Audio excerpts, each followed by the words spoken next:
seorang praktisi properti dan pendidik yang telah mendedikasikan lebih dari 1 dekade hidupnya untuk mempelajari, mengajar, dan mempraktikkan seni investasi properti.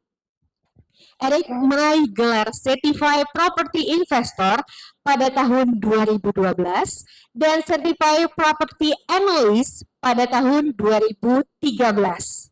Sebagai Komisaris Utama PT Abadi Properti Indonesia, Eric memimpin perusahaan yang telah membangun reputasi solid dalam manajemen properti.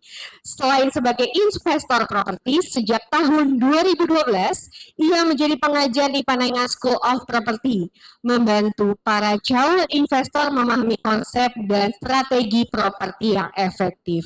Boleh kita kasih tepuk tangan yang meriah? Silakan Pak Erik, boleh ke sini. Boleh yuk Pak Erik ke depan dulu. Tapi bukan saya yang akan mewawancarai Pak Erik hari ini. Nanti akan ada moderator yang mewawancarai langsung Pak Erik. Dan kemudian tidak lupa saya juga mengundang perwakilan dari penerbit Alex Media Komputindo, yaitu Pak Windy. Boleh ke depan Pak Windy? Iya. Nanti akan ada sesi untuk penyerahan mock-up dari penerbit Alex Media Komputindo kepada Bapak Erik sebagai penanda bahwa buku tersebut telah tersedia di seluruh Gramedia. Oke, boleh silakan Mbak maju ke depan, langsung diserahkan saja mock-up-nya. Untuk teman-teman para hadirin di sini, Bapak Ibu yang mau mengabadikan momennya, boleh silahkan di foto-foto dulu, diabadikan momennya. Karena bukunya sudah tersedia di seluruh Gramedia Indonesia. Waduh, gila, ini hebat banget ya. Bukunya langsung ada di semua Gramedia. Wah. Oke. Mana nih kamera yang belum potret-potret mana nih? Sudah? Sudah semuanya? Entar dulu Pak, sabar. Berdiri dulu agak lama Pak, karena banyak banget kamera yang akan foto-foto. Oke, sip. Selamat sekali lagi untuk Pak Erik. Terima kasih banyak. Akhirnya bukunya hari ini resmi tersedia di Gramedia. Oh, mau dibawa pulang? Boleh, nggak apa-apa, Bu. Apapun Ibu mau bawa pulang boleh, Bu. Yang penting jangan bawa pulang kursi functionnya ya. Karena kursi functionnya ini nyewa, Bu. Mohon maaf ya. Jangan dibawa pulang. Oke, silakan Pak Erik duduk dulu sambil aku menyambut moderator yang akan membantu untuk mengungkap pertanyaan-pertanyaan yang sering ditanyakan ya. Aku akan mengundang moderatornya. Sebelumnya aku izin membacakan dulu profil moderator yang akan mengisi acara hari ini. Rohdian Ahad atau yang biasa dipanggil dengan Odi adalah seorang presiden direktur di PT Media Cipta Prestasi dan direktur Hatam. Adalah sebuah aplikasi Android untuk menghafalkan Al-Quran.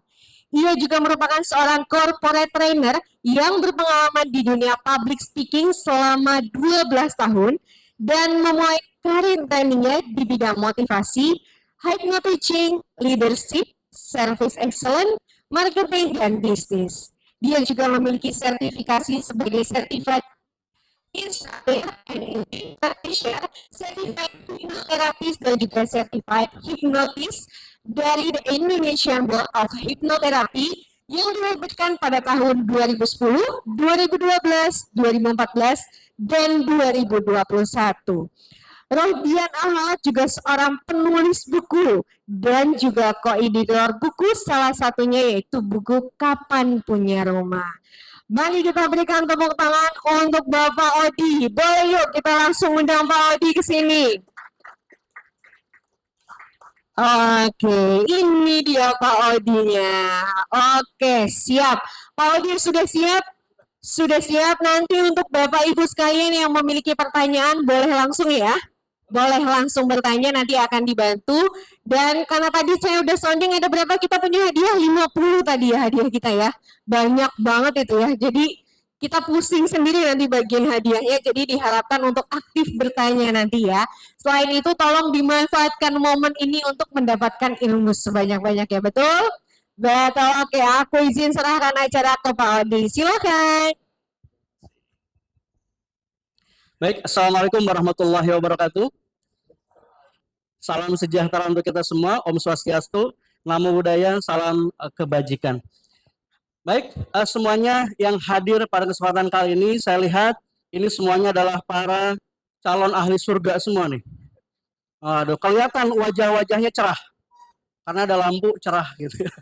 Nah, luar biasa. Ciri-ciri ahli surga itu selalu tersenyum. Maka saya coba cek dulu dari sini senyumannya, dan ciri-ciri senyumannya itu simetris. Nggak ada yang senyumannya panjang sebelah gitu ya. Oke, baik, luar biasa. Dan di sini juga sudah hadir nih dari berbagai belahan Indonesia. Ada yang dari Aceh, ada, saya lihat ya. Ibu dari Aceh ya, Bu ya? Ibu, bukan? Oh, bukan. Tapi ada turunan dari Medan, ada? Maksain banget gitu ya. Baik, nggak ada ya. Oh, tapi lumayan lah di sini ada sekitar 5.874 orang yang hadir. Makanya memang sudah disiapkan banyak sekali hadiah gitu ya dari Ko Erik. Luar biasa, Bapak Ibu semua, sebuah kebahagiaan untuk saya dan sebuah kehormatan juga bagi saya dipilih oleh Ko Erik sebagai moderator dalam book launching dengan berjudul Kapan Punya Rumah, Panduan Langkah Demi Langkah untuk Memiliki Rumah dan Menjadi Investor Properti Melalui Cash Flow Properti. Boleh tepuk tangan untuk kita semua, Ko Erik, Bapak Ibu semua. Dan Bapak Ibu semua hadirin, maka di dalam book launching ini, nah ini dia yang menariknya. Kalau yang biasanya kita tahu adalah seorang penulis yang kebetulan jago bisnis. Jadi awalnya memang penulis nih ya, tapi dia akhirnya berbisnis, jadilah buku bisnis. Tapi ini terbalik. Ko Erik ini adalah seorang yang jago dalam bisnis, yang kebetulan menulis buku.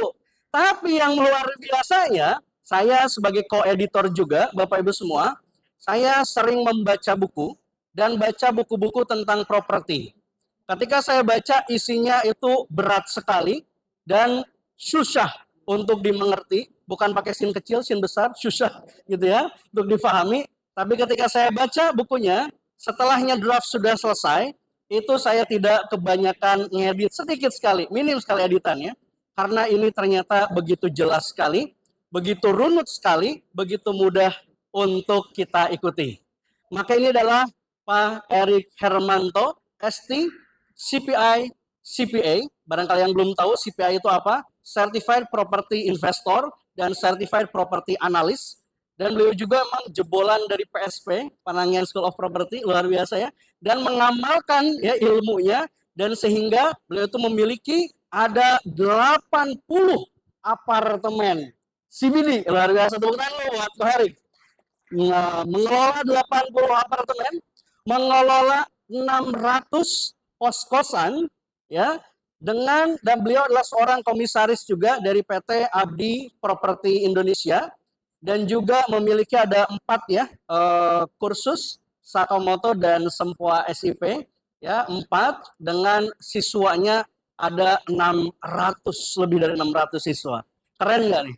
Keren, luar biasa ya. Sebetulnya kalau saya melihat beliau nih pasif income-nya ini udah kayaknya berapa ratus digit nih. Tapi kok saya tanya, kenapa kok masih mau nulis buku?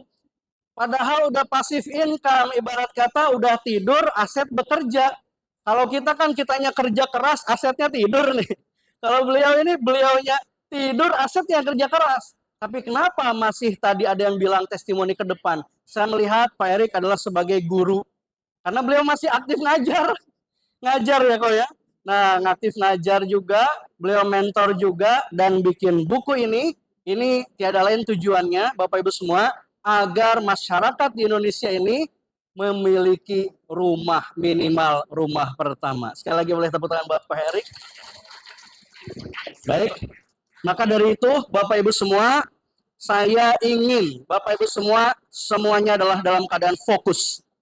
Kita akan berbicara, kita akan undang Pak Erik, tapi semuanya harus dalam keadaan fokus. Kalau bisa jangan mengedip. Ngedip dikit hilang nanti materinya, lupa nanti ya.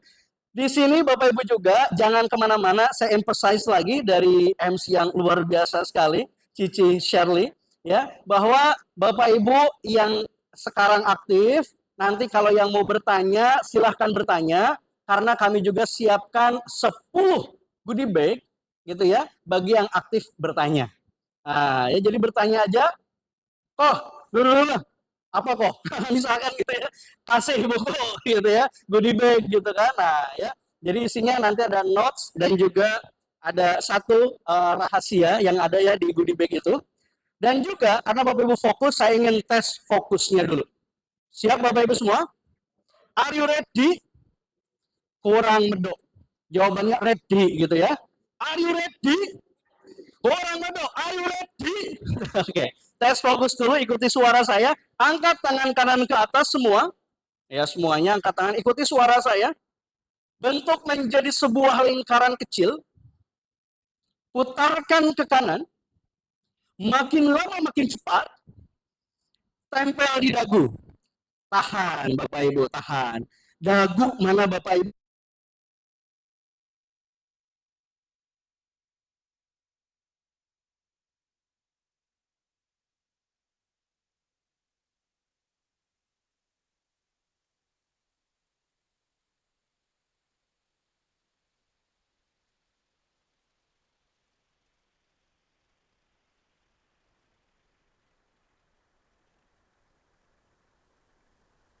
Untuk Bapak Ibu baca, tapi sudah dipraktekkan. Dan nanti kami akan undang juga para best practice-nya, testimoni dari yang sudah melakukan buku ini.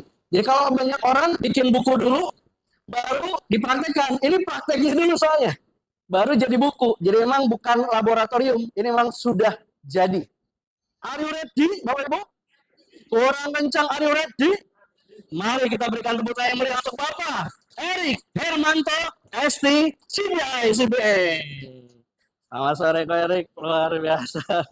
Keren. Nah ini mic-nya kok. Nah silakan Ko Erik, kita duduk terlebih dahulu santai. Bisa nggak?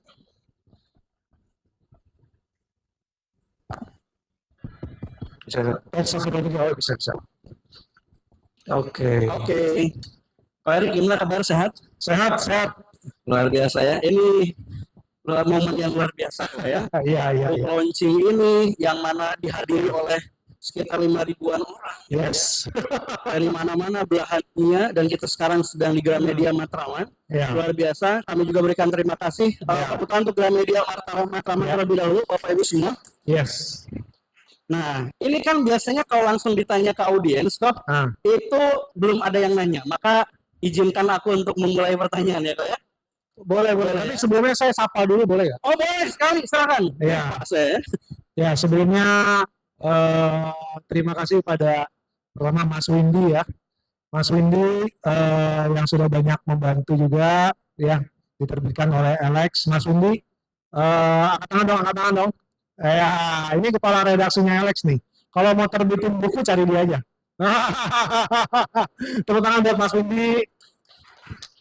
Terus kemudian juga saya mau terima kasih sama mama saya. Nah, ini ada mama. Ya. Terus juga ada istri saya, begini dong istri. Ya. Nah ini anak saya yang ngerecokin nih, yang paling kecil. Ya. Tapi syukurnya waktu saya ngetik-ngetik, dia jadi juga ikutan ngetik juga.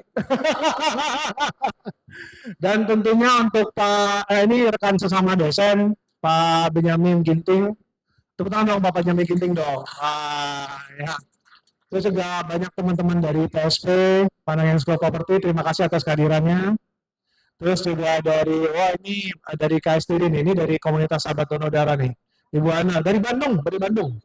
Iya, luar biasa Ibu. Terus kemudian ada teman-teman kuliah nih. Wah, ini ada teman kuliah nih. Kalau kita bertiga nih, kalau mau tahu julukanku waktu zaman kuliah mesti tanya mereka. Ya, tapi jangan kasih tahu ya. Jangan orang itu. Ada julukan itu. Yang teman kuliah angkat tangan dong, Erik sama Fendi. Ya. Tapi ada julukan masa kuliah jangan kasih tahu ya. Terus kemudian ada kenal lagi nih. Ya, dan teman-teman yang baru kenal, yang baru datang, terima kasih atas kehadirannya. Thank you semuanya. Juga pada pihak Gramedia, Matraman ya. Mas Koko, mana Mas Koko? Mas Koko, Mbak Jihan. Oh ya, itu ya. dari tim event, thank you. Oke, silakan lanjutkan. Mau nanya apa? Monggo, silakan. Ya. Atau dari audiens dulu ada yang mau nanya? Jangan dulu ya, aku dulu ya. Sabar. Jadi pertanyaanku sih lebih dari big why dulu nih kok ya. Big why. Big why dulu nih. Yes. Pertama adalah kenapa sih kepikiran untuk bikin buku ini? Apa yang menginspirasi ataukah ada pengalaman atau bagaimana nih kok? Biar kita tahu juga semua. Iya. Jadi aku tuh bikin buku ini tuh memang sebenarnya udah lama pengen bikin, cuman nggak ada waktu ya, belum ada waktu. Terus baru akhir tahun kemarin baru ada waktu lah. Jadi dedicatednya mesti jadi nih gitu kan. Nah kemarin habisin 4,5 bulan. Ternyata orang bilang 4,5 bulan bikin buku katanya cepet ya, cuman buat saya effort banget itu ya. Luar biasa. Itu memakan energi, waktu, dan pikiran. Itu luar biasa sih, capek banget.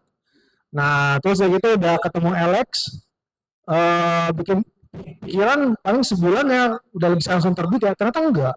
Si Mas Windy bilang ini 4 bulan lagi baru bisa terbit. Waduh. Jadi ternyata perjalanan bikin buku nggak gampang gitu ya. Yang saya alami sendiri gitu ya. Nah tapi ada yang memotivasi saya, yaitu adalah di tengah kesibukan dan lain-lain gitu. Yang memotivasi saya itu satu gitu loh. Gimana ya caranya supaya rakyat Indonesia ini semuanya bisa punya rumah ya. Jadi kebetulan saya datang dari keluarga besar. Jadi mama saya punya keluarga 10. Papa saya punya keluarga 10. Jadi kita kalau kumpul pas Imlek itu keluarga sebetulnya banyak banget tuh ya. Tapi dulu saya punya ilmu properti ini saya ajarkan yang mereka satu-satu gitu ya. Gimana caranya punya rumah gitu ya. Nah tapi kan susah ya. Tapi kalau sekarang udah ada bukunya, ini gampang nih. Nah ada bukunya tinggal baca gitu loh ya kan. Nah balik lagi ke pertanyaan Odi ini, akhirnya the big why-nya ini adalah gini. Pemerintah Indonesia ini saat ini kita mengalami backlog perumahan ya. Kan kebutuhan pokok itu ada 3. Pangan, sandang, papan. Nah yang masalah rumah ini kan masalah papan ya. Nah saat ini backlog di Indonesia itu sekitar 10 sampai 11 juta keluarga yang belum punya rumah di Indonesia. Dan yang terbesar adalah di Jakarta. Jakarta itu 50% orang belum punya rumah karena memang dari segi harganya dan lain-lain. Nah pemerintah kita itu membantu membuat rumah subsidi. Mereka hanya memikirkan dari sisi hardware. Aku menyebutnya hardware. Jadi hardware, infrastrukturnya, kerjasama dengan developernya, pembiayaannya, bunga banknya, subsidinya ya. Jadi sampai flat sampai sepanjangnya 20 tahun gitu ya. Bunganya murah sekali. Nah, tetapi tidak ada yang mendevelop manusianya. Nah, dengan buku Kapan Punya Rumah ini diharapkan bisa mendevelop manusianya gitu loh. Jadi si orangnya gitu loh, sampai mereka mentalnya, mindsetnya, mental blocknya apa nih? Kenapa mereka susah untuk punya rumah gitu loh? Masalahnya apa sih gitu loh? Nah, jadi disinilah aku hadir membuat buku ini untuk memperbaiki mindset daripada orang-orang Indonesia, rakyat Indonesia ini supaya punya gimana cara bisa punya rumah, gimana step-stepnya gitu loh, supaya mudah dapat rumah. Nah, karena memang dari zamannya Pak Jokowi dengan program 1 juta rumahnya, dan sekarang dengan program Pak Prabowo dengan 3 juta rumahnya, itu tidak pernah ada yang menggarap dari sisi softwarenya, dari sisi orangnya, si personnya gitu loh. Karena kalau personnya ini nggak ditempa, nggak bisa juga. Udah dapat rumahnya, terus cicilannya nunggak, terus berasa beban dan lain sebagainya, itu jadi mental block juga, jadi problem juga.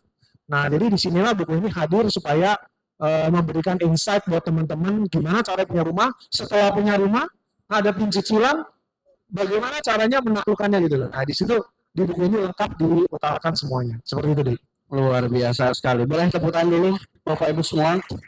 Ini berarti dibedah juga mulai dari mindset-nya juga ya kok ya. Mindset, betul sekali. Mindset-nya lalu juga tadi berbicara software ya. Software, betul. Software itu berarti lebih ke dalam diri kita ya. Betul sekali, si orangnya, si personnya. Oke, berarti dari situ mental block bisa dihancurkan. Iya. Betul ya? Yang menarik ini Bapak Ibu. Iya. Bapak Ibu sadar nggak kapan punya rumah kalau disingkat apa nih? KPR ya. Ini menarik nih kok nih. Tentang KPR. Apakah kapan punya rumah ada maksud tersembunyi untuk kita semua untuk punya rumah dengan melalui KPR? Apakah Ko Herik menganjurkan atau bagaimana nih Ko? Menarik nih soalnya. Ini cerita yang menarik nih. Sebenarnya yang kepikiran singkatan itu malah dia duluan loh. Aku nggak kepikiran sama sekali. Jadi ceritanya ada ceritanya. Jadi pertama kan kita mau nentuin judul bukunya kan. Judul bukunya apa nih? Jadi pertama aku mau judulnya cash flow property aja nih. Nah seperti di ini nih, cash flow property gitu loh. Jadi aku mau judulnya buku cash flow property. Tapi apa namanya dari penerbit orang nggak ada yang ngerti cash flow property apaan itu. Kamu nggak bakal bisa jualan buku kalau judulnya cash flow property dia bilang. Oke, berarti batal, udah nggak mungkin gitu kan. Oke, kalau gitu judulnya apa ya? Judulnya ada yang saranin property blueprint. Oh, bagus juga sih ya property blueprint ya, bener sih. Karena memang buku ini saya buat komprehensif, sangat lengkap sekali. Makanya property blueprint juga cocok juga sih. Nah, tapi jangan pakai Inggris-Inggrisan deh. Coba yang Indonesia. Indonesia waktu itu kita sempat sanding lagi apa? Bagi-bagi rumah. Kalau bagi-bagi rumah cocok ya? Nggak ada yang respon tuh. Bagi-bagi rumah nggak ada yang respon. Terus akhirnya ya sudah, kapan punya rumah? Kasih tanda tanya. Ini buat memprovokasi juga nih pembacanya nih. Ya, apa namanya? Kapan punya rumah pertama? Tapi bisa juga kan? Kapan punya rumah kedua, ketiga, keempat dan seterusnya. Karena memang buku ini bukan terkesan memang buku ini kalau dari judulnya memang untuk pemula ya, tapi enggak ya. Ini sampai Anda yang sekelas investor properti pun juga bisa mempraktekkan metode cash flow property dan saya cantumkan di buku ini juga. Seperti itu. Oh, keren. Luar biasa ya. Jadi KPR, kapan punya rumah itu pas bikin judul itu, aku nggak kepikiran ternyata singkatannya KPR, sama sekali nggak kepikiran. Begitu dia ngomong, iya, bener juga ya. Kok bisa mirip gitu sama KPR ya? Karena kan KPR ini selama ini kita taunya kredit kepemilikan rumah ya, tapi nggak ada maksud ya, nggak ada maksud sama sekali. Meskipun di dalamnya ada pembahasannya juga ya sebenarnya. Ada juga pembahasannya. Jadi kebetulan yang menarik sekali nih Pak ya. kebetulan banget. Menarik, Kebetulan banget. Baik, Ko Herik, sebelum aku lanjutkan lagi, aku pengen ada sesi dulu ya, kita interaktif. Ya, Siapa di antara audiens? Boleh, silakan. Ada yang mau bertanya? Boleh. Mohon izin, Cici. Ada, ya Umar. ya, Mas Umar boleh di deliver. Mat, bantu. Kasih mic-nya kasih ke audience. Dinyalain dulu aja. Boleh disebutkan dulu. Oh ya udah. Bapak yang pertama, bisa Bapak ya. Yang kedua. Oke, silakan. Selamat siang tuh. Ya, terima kasih atas kesempatannya. Saya Faris dari Jakarta. Aku sini bertanya. Itu materi cash flow property itu dia seperti apa ya, Bu? Terus jika kita ingin memiliki rumah itu baiknya cash atau memang KPR? Karena kan KPR kan takutnya kan kita nggak bisa bayar gitu ya. Nah, jadi caranya itu bagaimana supaya kita bisa tetap optimal tahun ini hingga sampai selesainya tadi utang tadi seperti itu kok. Mungkin itu saja dari saya kok, terima kasih kok. Ya, kita langsung atau Ko Herik nyamannya langsung atau langsung aja ya, kita langsung jawab ya. Oke. Jadi ini mindset ini kita sangat penting sekali ya. Jadi mindset ini ketika kita memunculkan rasa takut, maka itu akan muncul. Misalkan contoh begini lah, gampang gini. Misalnya aku benci matematika, misalnya begitu. Pada saat kamu ngomong benci matematika, selesai sudah. Kamu mau matematika, mau gurunya selucu apa, mau metodenya seberapa hebat, tetap aja nggak bakalan masuk di otak kamu. Karena mindset kamu sudah ngeblok itu. Kamu nggak membuka pintu untuk mindset kamu untuk memahami materi tersebut. Nah, jadi pertama tadi pertanyaan kamu adalah, kalau aku ngambil KPR, nanti kalau nggak bisa bayar cicilannya gimana? Jangan berpikir kayak begitu. Jangan memberikan kesempatan ruang untuk berpikir seperti itu. instead mendingan kamu berpikirnya kayak, oke, aku ada cicilan. Hey, aku punya cicilan loh. Oke, ini yang membuat mendrive aku untuk supaya lebih rajin loh cari uang. Yang membuat aku lebih rajin memanage uang, kayak gitu loh. Nah, jadi kita nggak berpikir, oh, aku punya beban nih, aduh, hidupnya beban banget nih. Ya udah, ketika kamu berpikir hidup beban, ya sudah, jadilah menjadi beban menjadi kenyataan gitu loh. Nah, mindsetnya kita itu jangan memberikan ruang untuk hal yang negatif untuk masuk gitu loh. Waspada oke, mengetahui oke, mitigasi resiko oke, tapi jangan kasih ruang ke sana gitu loh. Ngerti ya? Nah, karena ini mindset ini memang harus dilatih. Ini nggak bisa, oh ya udah aku rubah cara pikirku selesai, nggak bisa ya. Nggak bisa juga. Ini mesti dilatih setiap hari ya. Jadi dari apa namanya internalisasi diri juga bisa gitu loh. Nah, terus kemudian tadi bicara soal cash flow property. Cash flow property ini, oke, ini jadi kita loncat dulu nggak apa ya. Nah, jadi cash flow property ini kan bahasanya cash flow property ya. Nah, sebenarnya kita lihat dulu nih, kalau dari kalimatnya property, property itu sebenarnya kalau menurut Oxford Dictionary, itu artinya things belonging to someone. Atau jadi kayak sebenarnya suatu barang lah sebenarnya. Cuman kan kalau di orang Indonesia image-nya adalah properti itu adalah ya rumah, apartemen, tanah gitu. Sebenarnya enggak ya, properti itu bisa terus macam-macam gitu loh, ya kan. Jadi nggak cuman rumah, apartemen, tanah ya termasuk juga. Cuman nggak cuman itu gitu loh. Terus kemudian cash flow ini aku ngambil dari konsepnya perusahaan. Nah, kalau di perusahaan itu ya, di perusahaan itu ternyata yang paling penting bukan untung bukan rugi deh. Yang paling penting itu adalah punya cash atau enggak. Kamu perusahaan untung, tapi kalau nggak ada cash, pasti bisa tutup. Bisa tutup. Ya. Jadi kamu untung kan cuma di atas kertas ya. Bukan untung secara real. Kalau untung secara real kamu punya cash-nya. Tapi kalau perusahaan punya cash, rugi, walaupun rugi, asal punya cash, pasti bisa survive. Bisa berkembang. Kayak gitu. Nah, jadi konsep ini yang aku ambil. Gimana kalau kita bikin satu konsep yang namanya cash flow property ini, bagaimana kita membuat apa ya namanya multi stream of income. Jadi nggak cuma dari satu doang. Kita income kita dari kalau kamu kerja karyawan cuma harapin gaji doang, atau kalau kamu wirausaha cuma ngarapin dari usaha kamu doang, nggak seperti itu. Kita bisa bikin loh beberapa apa namanya multi stream of income lah, beberapa apa namanya kalau aku sebutnya itu di buku itu keran-keran air gitu loh, keran-keran air untuk pemasukan kita gitu loh. Semoga bisa menjawab ya. Fasri ya tadi namanya. Farus. Oke, thank you pertanyaannya. Ya. Sudah menjawab ya? Oke. Yang satu lagi tadi? Luar biasa. Baik, Mas Faris sudah clear ya. Selanjutnya boleh lanjut. Baik, terima kasih. Bismillahirrahmanirrahim. Assalamualaikum warahmatullahi wabarakatuh dan selamat sore. Waalaikumsalam. Nama saya Risman Muhammad. Salam kenal untuk penulis Pak Erik. Ya. Siapa namanya tadi Pak? Risman Muhammad. Isman Muhammad. Oke, siap Pak Isman. Baik, dari judul buku ini sebagaimana yang disampaikan oleh Pak Erik tadi, tentu dari judul ini dia bahkan memprovokasi bagi pembaca. Oleh karena saya kira Pak Erik punya pengalaman panjang, punya pengalaman yang panjang di dunia bisnis maupun di dunia properti.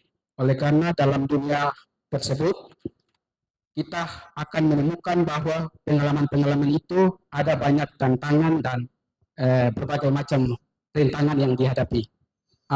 Nah, dari pengalaman tersebut, apa tantangan terbesar dari Pak Erik dalam membangun dunia usaha maupun dunia properti?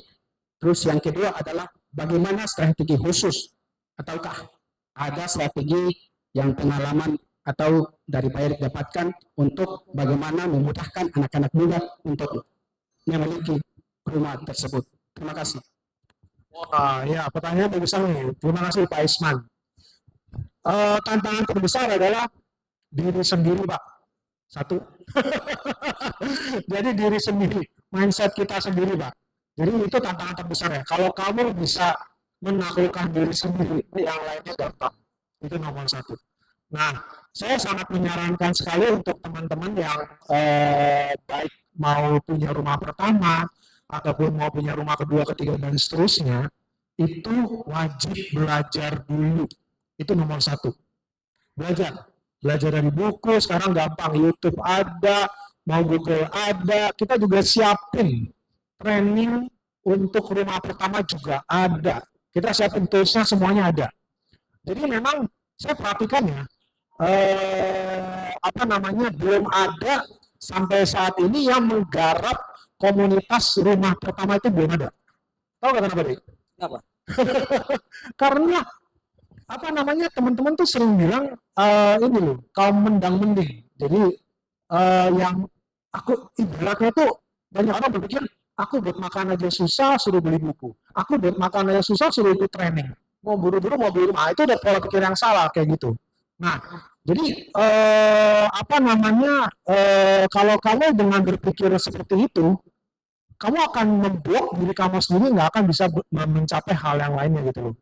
Ya, nanti ada cerita dari Ayu deh. Jadi aku pengen spill Ayu punya cerita, tapi nanti orangnya ini nanti marah takutnya. Ayu mana Ayu? Ada Mbak Ayu di sini. Oh ya, udah pindah tadi di sana deh. Oke, nanti ceritanya dia menarik sekali. Nanti kita dengarkan deh. Ya, tunggu tanggal mainnya. Nah, nanti untuk tadi itu Pak Isman ya, semoga bisa menjawab Pak. Ya, tantangan terbesar dari diri sendiri itu nomor satu. Ya, gimana kita mendevelop diri kita sendiri. Ya, kita misalnya ditipu orang atau nggak usah tipu orang ya, ditipu teman sendiri, pasti pada pernah ngalamin. Ya, itu hal yang gampang ya, bisa ditipu teman sendiri ya. Tapi kalau kamu bawaannya kesel terus gitu ya, itu hal yang sederhana ya. Kamu bawaannya kesel terus ditipu teman sendiri gitu ya, teman baik lagi gitu, terus nipu lagi gitu ya. Itu ada kejadian. Tapi kalau kamu terseret terus nih, kamu bawaannya kesel terus sama ini teman gua nih, sialan nih gini-gini nih, nipu duit gua gitu ya. Kamu nggak akan bisa maju. Kamu nggak akan bisa melangkah lebih maju ketika kamu mulai kesel terus sama dia gitu loh. Jadi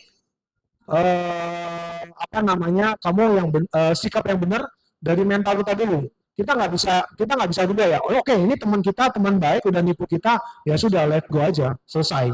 Ya sudah, nanti kamu terima karmamu sendiri, selesai ya sudah. Kita urus diri kita sendiri. Jadi ini dari mindset kita sendiri yang kita harus tempa. Jadi ini penting banget. Ini pola pikir itu penting sekali. Jadi ini teman-teman terus belajar terus menerima masukan. Saya juga terus belajar, dari siapapun saya mau belajar, bahkan dari anak saya sendiri pun saya juga belajar gitu. Ini seperti apa sih ya kondisi sekarang, zaman sekarang seperti apa, kita terus harus mau belajar. Ibaratnya seperti padi yang semakin berisi semakin merunduk. Nah, itu filosofi hidup, itu aku selalu praktekkan sampai sekarang. Thank you. Udah menjawab Pak Isman? Oke, Keren sekali. hadiahnya ternyata mau hadiah. Udah lihat ini tuh Udah ngeliat aja, lihat tadi. dari belakang ya. Oke, jadi instan gratification. Oke, jadi tadi terkait dengan mendang-mending nih Ko Herik ya. Di mendang-mending ini anak muda zaman sekarang itu kan ada dihadapkan dengan dua pilihan. Yang pertama adalah ngontrak, yang kedua adalah beli rumah.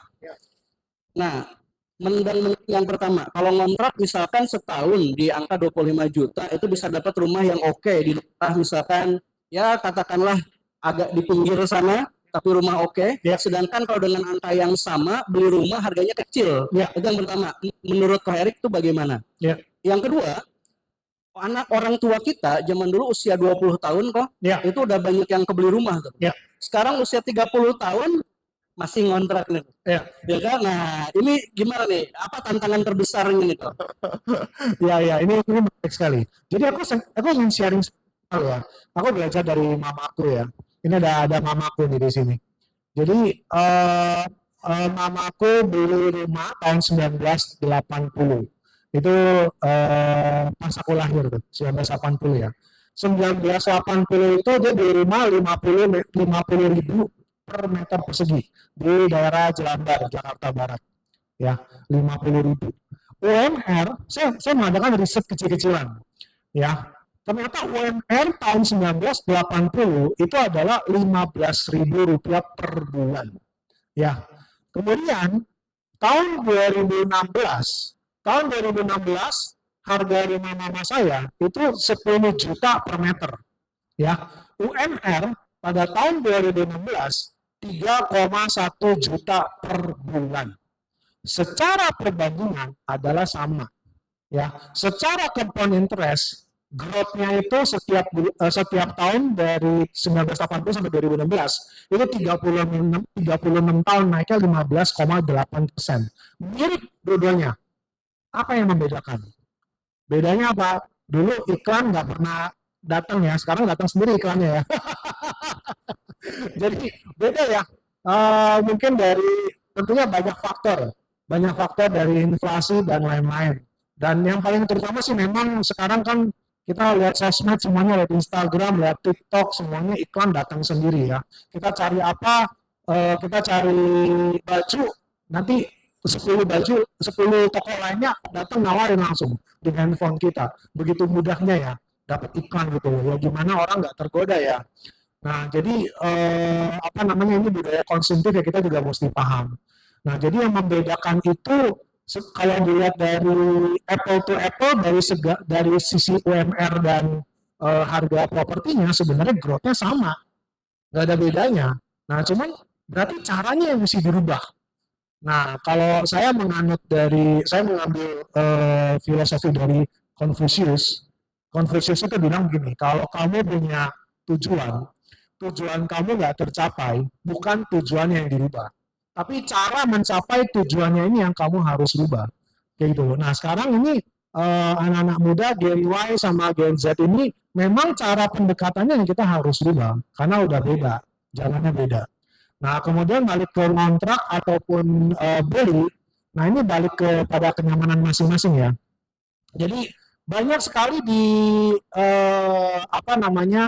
di TikTok, di Instagram saya ngeliat ngapain beli sekarang dong kontrak aja gitu loh. Ya ini balik lagi ke nyamanan masing-masing ya.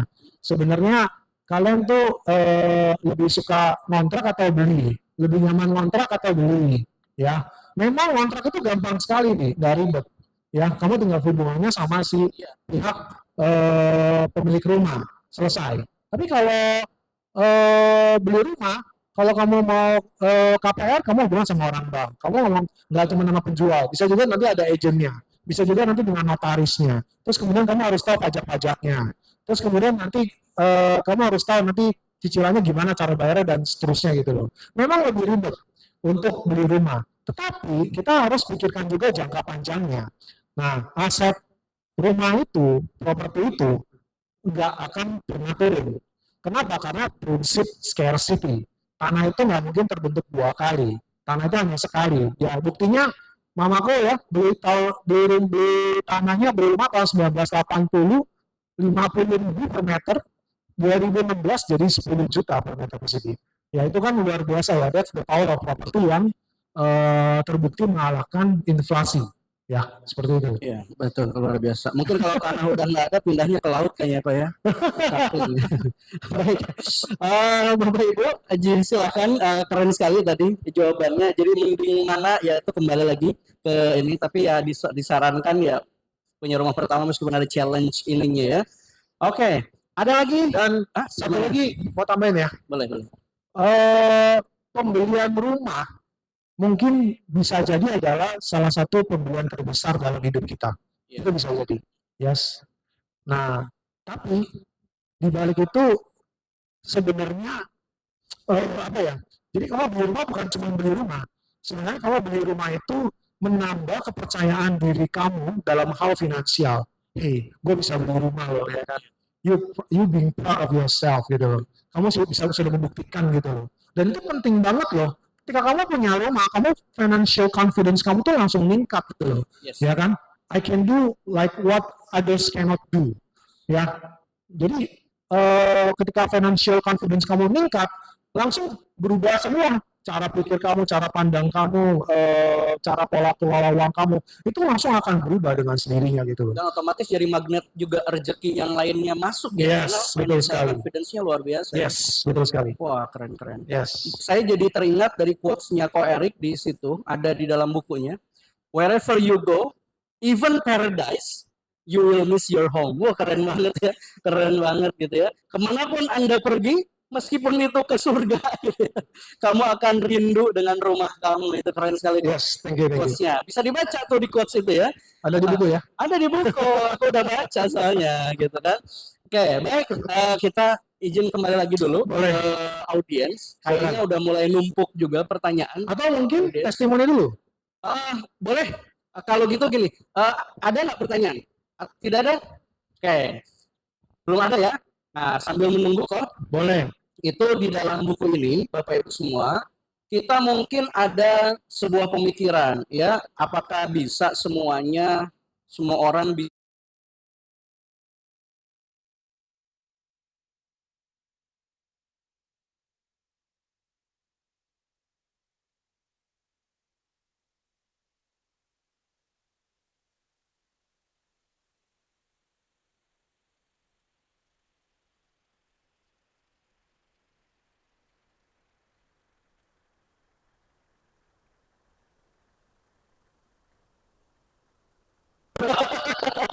Segini ya, kurang beneran dari berarti.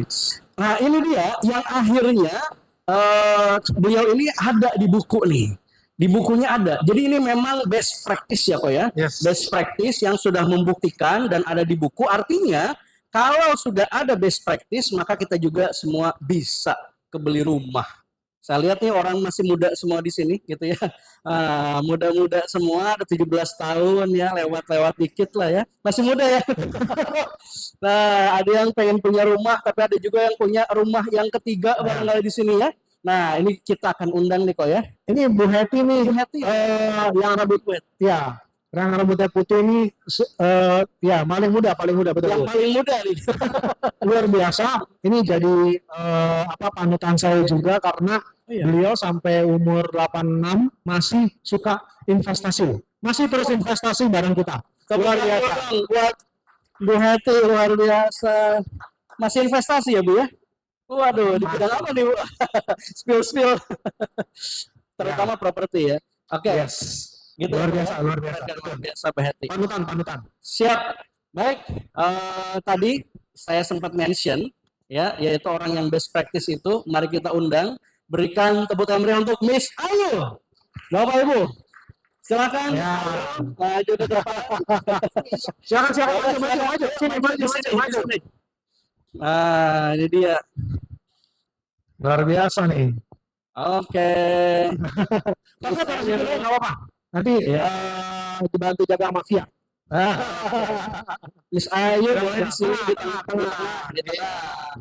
Nah, ini kayaknya yang paling kenal Miss Ayu Ko Erik nih. Siap. Ditanya-tanya nih Pak. Siap. Oke, jadi ini Ayu ini adalah salah seorang karyawanku. Jadi dia adalah seorang guru Sakamoto ya. Nah, dulu aku kenal dia dari 17 tahun ya. Sampai sekarang masih begini sama loh. Udah 10 tahun ya. Udah 10 tahun masih gini aja. Mukanya awet muda gitu loh, ya kan? Nah, 17 tahun, terus kemudian sampai dia kuliah, terus kemudian selanjutnya bisa cerita dah. Sampai sekarang masih join sama kita, dan sekarang jadi kepala guru Sakamoto. Woi, tepuk tangan dulu dong. Nah, boleh. Cerita, ayo gimana? Monggo. Selamat siang semuanya. Perkenalkan saya Ayu. Terima kasih Koko udah kasih waktu dan kesempatan saya untuk berbagi pengalaman. Saya cuma menceritakan pengalaman saya sebelum dan sesudah mengenal Ko Erik.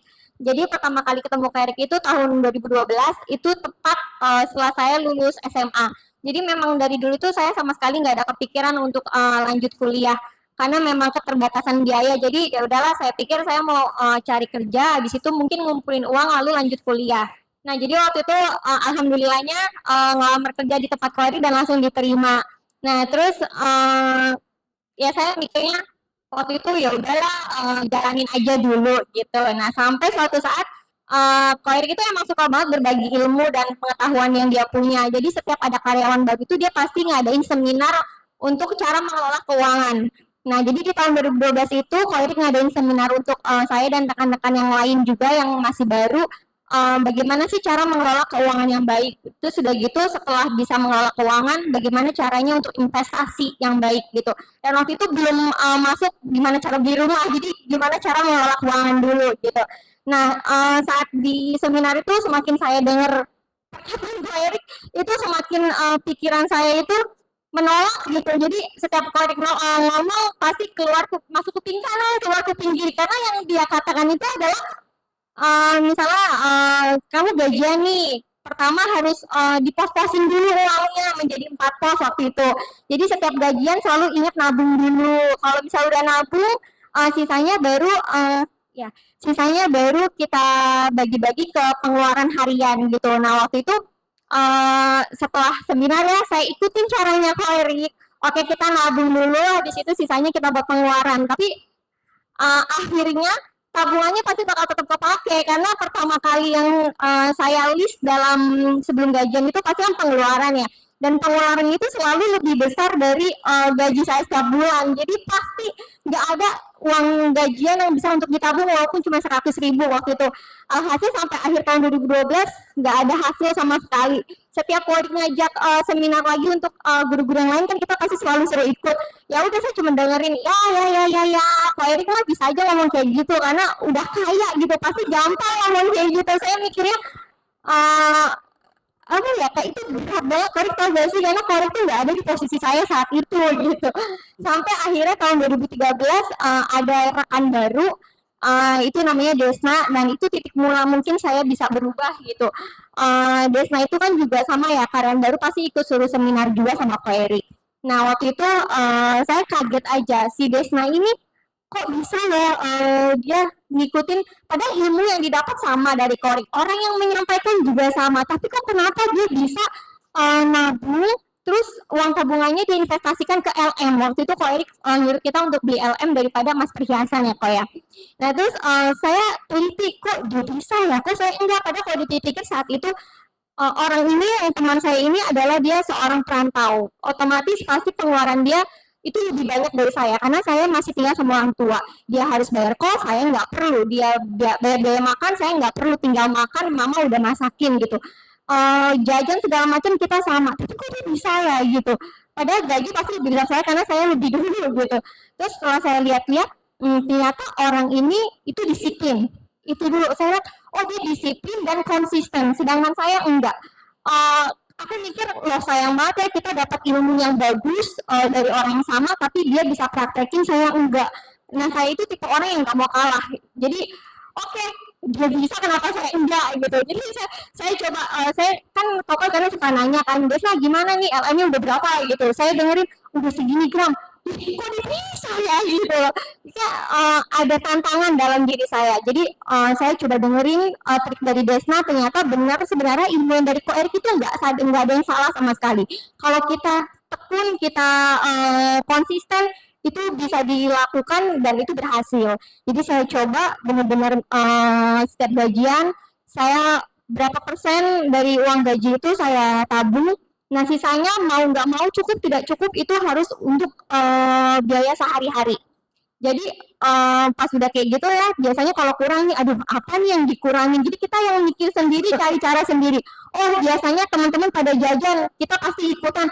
Nggak ikutan dulu deh, udah bawa bekal kok gitu. Nah ternyata saya coba untuk disiplin dan konsisten, itu berhasil. Ternyata kuncinya itu, disiplin dan konsisten.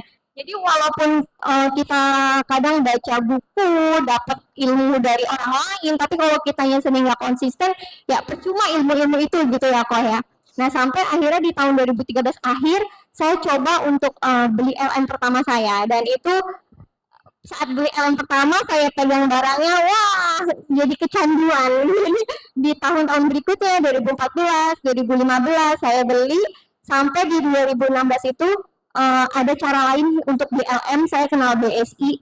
Jadi semakin tahun semakin saya lebih besar lagi beli LM-nya, sampai setelah Ko Erik suka nyampein cara berinvestasi, nah dia baru tuh nyelipin gimana caranya beli rumah. Nah, jadi masuk lagi biasa. Seperti ilmu tadi tuh saya selalu beli rumah, ini aja LM masih sangat berat banget gitu ya kok ya.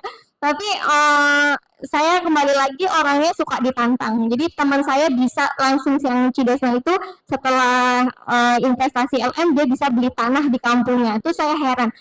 Ya kok bisa, dan harganya lumayan, besarnya lumayan juga tanahnya di kampung. Itu saya penasaran, saya tertantang, dan di 2019 saya coba KPR gitu. Nah, kok waktu itu pernah bahas-bahas KPR. Jadi saya coba nyari-nyari di daerah mana ya. Masalahnya kan kalau yang mahal-mahal itu mau di daerah dekat Jakarta pasti mahal. Mau nggak mau ke pinggiran sedikit. Tapi kalau nggak gitu, kalau kita terlalu mikir banyak kapan punyanya. Sedangkan udah 26 tahun saya itu kontrak bersama orang tua. Jadi untuk punya rumah itu nggak ada sama sekali di mimpi saya gitu. Walaupun ada pun ya udah cuman mimpi aja dan nggak tahu gimana cara untuk realisasikannya. Jadi saya coba beraniin, saya pilih Tenjo waktu itu, nggak tahu kenapa saya pilih Tenjo, saya ke Tenjo, dan itu memang lagi banyak banget pembangunan. Saya pilih satu developer dan itu berhasil. Jadi kita waktu itu suruh bayar DP dulu sampai udah berjalan hampir mau setahun, ternyata 2020 Corona. Nah, pas Corona itu si developer ternyata pembangunannya berhenti dan uang saya tuh udah masuk di sana. Jadi saya waktu itu dikasih 2 pilihan. Pertama tetap subsidi sampai akhir tapi dipindahin ke Parung Panjang, atau yang kedua tetap di Tenjo tapi nggak subsidi kok waktu itu. Nah, terus akhirnya saya pilih ya udah, saya kan nggak berani ya kalau misalnya nggak subsidi karena saya nggak tahu nanti ke depannya itu bakal berapa biayanya. Akhirnya saya coba pilih ke Parung Panjang, saya cek ke sana dan itu aduh saya nggak cocok sama sekali karena banyak truk-truk lewat kan. Akhirnya saya stop. Saya nggak lanjut, untungnya uangnya kembali 100% dan saya sempat udahlah, udah investasi aja nggak usah beli-beli rumah kayak gitu. Dan tahun 2020 saya waktu itu menikah. Untungnya suami itu bisa bekerja sama. Jadi saya sampaikan lagi ke suami ilmu yang Ko Erik sampaikan, dan suami saya untungnya bisa menerima dan mau bekerja sama. Dan 2021 kita coba lagi untuk cari developer yang lain tapi masih di Tenjo, dan alhamdulillah itu jadi rumah pertama saya. Jadi setelah 26 tahun saya mengontrak dan akhirnya saya bisa punya rumah sendiri gitu. Luar biasa. Nah, tapi nggak selesai sampai di situ. Ilmu yang dari Ko Erik masih terus saya terapkan untuk investasi terus, dan alhamdulillahnya saya berniat untuk mencari rumah kedua, tapi masih mau tetap cari di daerah Tenjo. Walaupun memang awalnya berat, benar-benar kalau mungkin untuk gadget zaman sekarang pasti sama kayak saya zaman dulu ya. Pasti dia nggak akan sanggup gitu kalau emang nggak punya disiplin diri sendiri sih kok gitu. Ya, betul sekali. Nah, jadi udah selesai nih. Udah. Oke, jadi ada satu cerita Ayu yang lupa disampaikan nih. Jadi pada saat itu aku challenge, oke, kamu mesti bisa nabung ya 50% dari penghasilan kamu. What? Ayu ngomong gini, jadi dia tadi mungkin kelupaan disampaikan. Itu kok si Ko Erik ngomongnya enak banget ya, 50% suruh nabung gitu ya kan. Dia nggak pernah di posisi gue deh udah kan. Nah, tapi like sama kayak tadi ya pertanyaannya Faris ya. Faris. Nah, ketika kamu, ini masalah mindset, masalah diri kita. Ketika kita memblok, ketika kita bilang nggak bisa, nggak mungkin bisa nabung 50% dari penghasilan kita. Udah selesai, that's it. Kamu nggak akan bisa. Kamu nggak akan bisa. Aku nggak akan bisa punya rumah selamanya. Aku udah 26 tahun kontrak. Selesai, kamu nggak akan bisa punya rumah. Selesai. Ya. Nah, tapi ketika kamu balik kata-katanya, ya, kata-katanya dibalik. Pakai caranya bagaimana? Oke, nabung 50%. Ko Erik bilang nabung 50% penghasilan nih. Oke, gimana caranya? Gimana caranya? Nah, ketika gimana caranya, berarti kamu sudah membuka jalan pikir kamu nih. Mindset kamu, pola pikir kamu sudah mulai ngebuka. Berarti kamu akan mulai mencari. Nah, sama seperti Ayu kan. Tapi itu through the process ya, butuh waktu, butuh effort dan lain-lain gitu loh. Jadi seperti yang beliau ceritakan tadi gitu loh. Nah, makanya penting sekali nih, ini untuk latihan. Jadi ketika kamu dapat sesuatu, ketika orang bilangin kamu sesuatu, apa namanya, posisinya bagusnya diterima dulu. Oke, ini ngomongan dia gimana nih, bener gak sih gitu loh ya. Jadi kalau kamu udah di blok, nggak akan bisa.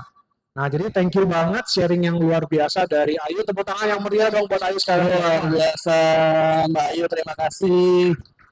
Oke, silakan. Nanti kasih kaos, Mar. Nggak dikasih rumah ya. Oh, udah ilmunya sudah ada, udah bisa jalan sendiri. Ini seriusan loh, dia mau beli rumah kedua loh. Ya, jadi like Keren. ketika kamu udah punya rumah pertama, ya sama kayak tadi ya.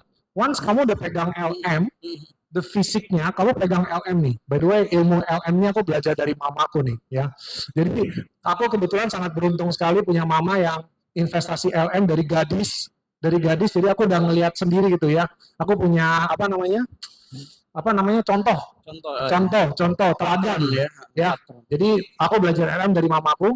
Nah, itu benar yang dikatakan Ayu ya. Once kamu sudah pegang LM ya, kamu akan kecanduan. Once kamu sudah punya rumah, kamu sudah bisa break the limit, sudah bisa break the limit, kamu juga akan kecanduan. Seperti itu. Luar biasa. Bapak Ibu, saya pengen tanya nih, gimana, sudah termotivasi? Sudah? Sudah ya? Gimana? Ada yang soal acungkan tangan yang udah pengen segera punya rumah, bagi yang belum? Ada berapa orang?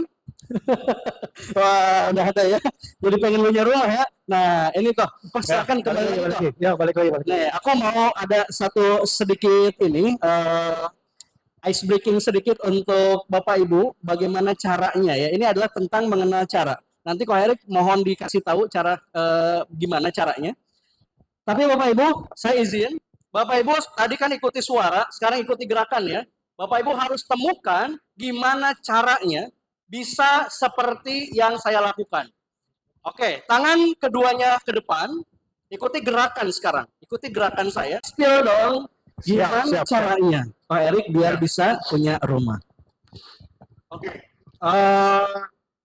Belajar. Kuncinya cuma satu. Salah satunya belajar. Suruh beli buku ya. Sudah ada di sini. Sebetulnya jawaban pertanyaan tadi sudah ada di sini jawabannya.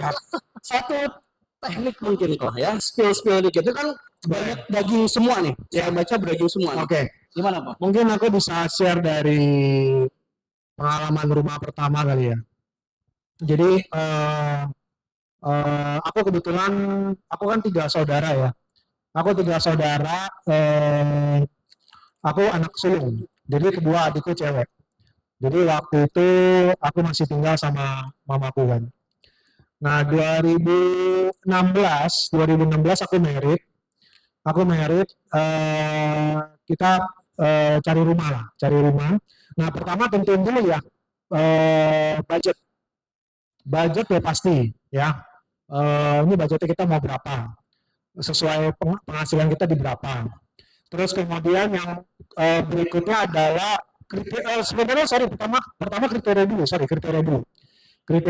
kriteria. Jadi waktu itu aku tentuin kriterianya, pertama aku mau cari rumah di Jelambar juga. Ya, jadi aku maunya Jelambar forever. Kenapa? Karena satu mau tinggal cari dekat rumah mama. Ya, karena aku anak sulung, anak cowok. Dan aku yakin mamaku satu hari pasti akan tinggal sama aku. Nah, bener. Ya, 2024 dia sekarang tinggal sama aku dia. Ya, makanya aku cari rumah di Jelambar juga. Jadi karena aku tahu nih, mesti ngerawat si mama di masa tuanya.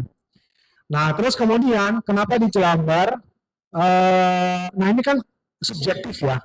Sesuai dengan needs-nya kita. Aku vegetarian. Jadi di Jelambar itu adalah surganya vegetarian. Nah, teman-teman juga akan menikmati hari ini makanan vegetarian yang luar biasa enak sekali loh. Tepuk tangan dong. Semoga hari ini bakalan pada jatuh cinta jadi vegetarian semua. ini makanan vegetarian hari ini luar biasa. Aku udah test food sampai 2 kali loh. Ini enak banget, beneran. Nanti cobain. Ya, ini gara-gara Ko Erik saya turun berat badan 6 kilo loh. Gara-gara itu. Nah, ya coba pakai intermittent juga kok. Mas Umar juga di sini ada nih. Tuh, Mas Umar. 89,9 ya, Mas ya. Sekarang berapa Mas Umar? 65, luar biasa. Gitu ya. Lanjut Erik. Ya. Nah, balik ke gimana caranya punya rumah. Nah, tadi balik pengalaman pertamaku ya. Eh Kriteria dulu pertama, kriteria, setelah kriteria terus budget. Budget tentukan dengan kemampuan kita juga ya. Budget. Nah, kemudian setelah budget, jadi waktu itu aku mau carinya yang cluster nih, mau cari yang cluster. Cluster di Jelambar tuh nggak banyak ya. Di Jelambar itu cuma ada dua, ada di Kaving Pori sama di Tamas. Cuman aku lebih suka yang lebih sepi ya. Di Tamas itu agak terlalu rame wilayahnya, perdagangannya terlalu hidup. Jadi aku pilih yang Kaving Pori yang lebih sepian lah, tapi enak buat tinggal. Aku suka yang sepi-sepi gitu loh, ya kan? Lebih nyaman untuk tinggal. Nah, jadi udah tentu tuh daerahnya udah tentuin. Terus kita visualisasikan, itu penting loh visualisasi loh, ini penting banget visualisasi. Jadi tadi pertama kriteria, kedua budget, ketiga visualisasi. Visualisasi ini artinya apa? Kamu ngebayangin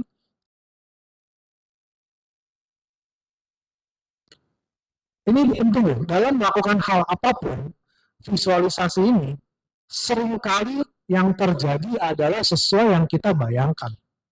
Aku setiap kali praktekkan seperti itu ya. Ini dalam hal mengakuisisi properti ya. Jadi ketika aku mau akuisisi properti, aku sudah bayangin dulu nih dari hulu sampai ke hilirnya akan jadi seperti apa. Dari mulai ini mau bakalan jadi apa, bisa dibangun jadi apa, terus kemudian butuh biaya berapa, terus kemudian ini mesti apa namanya apa fungsinya ya. Misalkan kalau aku punya usaha tempat les gitu ya. Ini bisa jadi berapa kelas, bisa jadi berapa ruangan, ini front desk-nya di mana, cara akuisisinya bagaimana, itu udah visualisasi dulu. Kalau kita juga ada project developer ataupun kos-kosan juga sama. Oke, ini kita mau bangun kos-kosan, ini visualisasi dulu, ini bakal jadi berapa kamar, bisa berapa tingkat, terus kemudian ini bisa income berapa gitu loh. Jadi kita udah visualisasi dulu, itu penting banget. Jadi beda ya, visualisasi itu sebelum detail perencanaan. Jadi udah visualisasi di otak dulu gitu loh. Nah kalau visualisasinya, dan seringkali aku ngalamin di visualisasi, dan aku juga bahas di buku ada tentang visualisasi, seringkali yang terjadi di lapangan itu sesuai dengan apa yang aku visualisasikan. Itu magicnya di sana, itu luar biasa sekali sih. Yang meleset-meleset dikit ada lah, tapi goes as planned gitu loh. Nah ini jadi ilmunya dulu itu penting.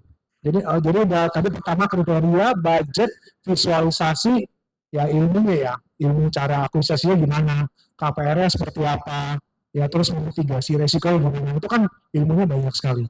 Nah itu langkahnya seperti itu, dan lengkap Lengkap di sini ya, di buku ada. lengkap. Nah kalau di buku masih nggak bisa, kita ada trainingnya lagi. Ya, Pokoknya mau apa aja bisa kita bantu. ini dia, menarik. Ada lanjutan training ya? Sudah ikut training masih nggak bisa, ikut mentoring lagi. Pokoknya sampai goal deh, ya kan? Sampai dapat rumah gitu ya. Sampai dapat rumah. Sampai punya rumah. Yes. Ini dia. Jadi Bapak Ibu semua, di dalam buku ini juga memang diceritakan tadi tentang main settingnya sudah di awal, lalu juga tentang langkah demi langkah caranya juga ya Koh ya. Tadi juga cara yang Koh Erik juga sebutkan tentang kriteria juga ada di sini. Gitu ya Bapak Ibu ya. Dan ini nih Koh Erik yang menarik nih. Ini door prize-nya kenapa? Saham kos nih. Nah, kenapa nggak dalam bentuk cash tapi dalam bentuk saham? Kita semua bertanya-tanya. Kalau aku sih udah tahu jawabannya. Ya. Aku udah tahu, dan ini menurutku jauh lebih berharga dari uang cash. Menurutku. Yes. Ya. Nah, Koh Erik boleh ceritakan why? Ya, betul sekali. Jadi selalu start from a small step. Jadi mulai investasi dari langkah kecil. Nah, jadi kita hari ini akan bagi-bagi saham kos, karena sekarang udah ada teknologi ya, canggih ya, financial technology. Jadi kalau kita bicara sebelum 2020, teknologinya belum ada.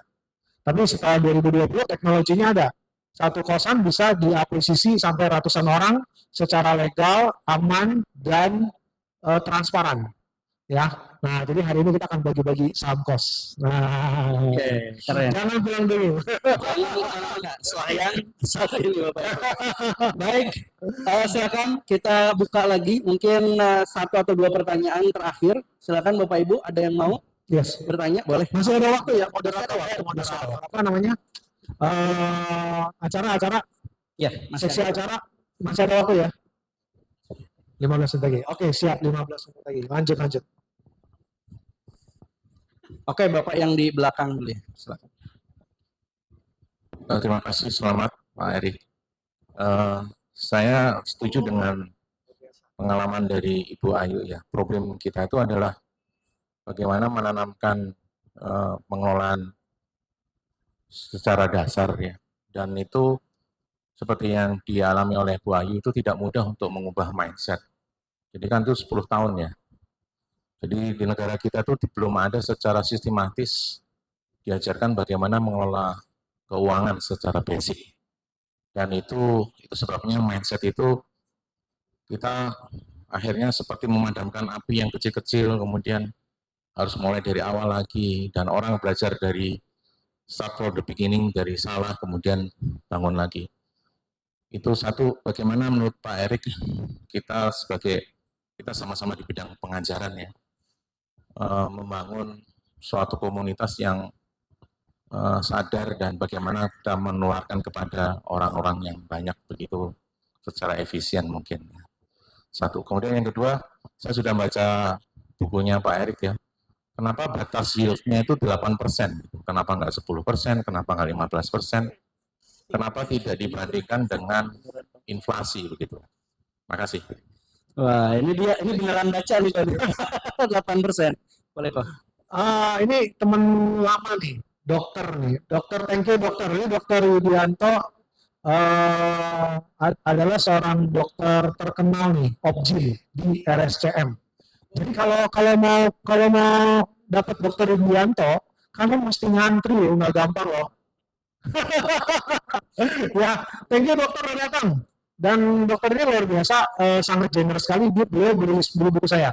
Oh ya? Dibagi-bagi sama mahasiswanya. Wah, luar Ya, mahasiswa dokteran UI. Luar biasa. Thank you dokter, buat dokter Widianto dong, luar biasa.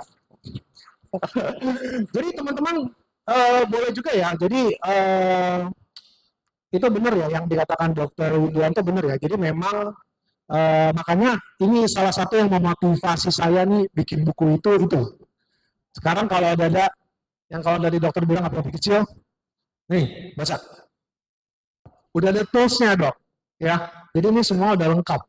Kalau dulu kan kita mesti ikut training, mesti ikut apa, tapi nggak ada yang secara gamblang ataupun komprehensif menjelaskan secara mendetail seperti buku ini gitu loh.